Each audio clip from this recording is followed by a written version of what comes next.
my job to start the proceedings by welcoming you today to the new home of the Children's Services Council. But I want to be clear that this is not just the home for the Children's Services Council, but it's your home. It's a community home. It's a place where we can all get together to plan, to troubleshoot, to problem solve, and hone our crafts to help the children and families of Broward County. Our responsibility to the taxpayers is something we take very seriously, and I hope you will see that evidence throughout. And welcome to our new home. On behalf of my fellow council members and myself, as chair of the Children's Services Council, I want you to enjoy this exciting day for us. 3 years ago, we embarked on this project. This resulted in a modest building, built to last, and expected to be LEED certified, which stands for Leadership in Energy and Environmental Design.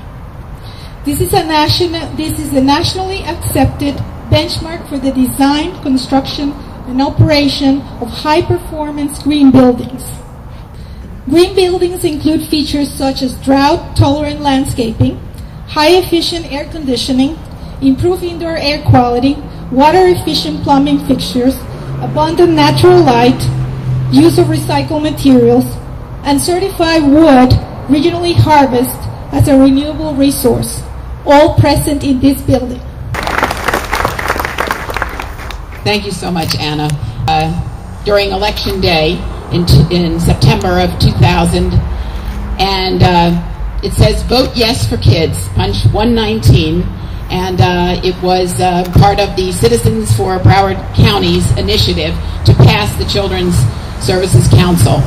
And I have to say that for me, this is it's such a dream come true for so many people.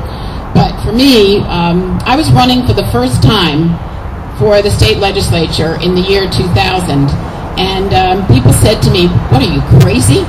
You're out there advocating a new tax, and you're running for the legislature?"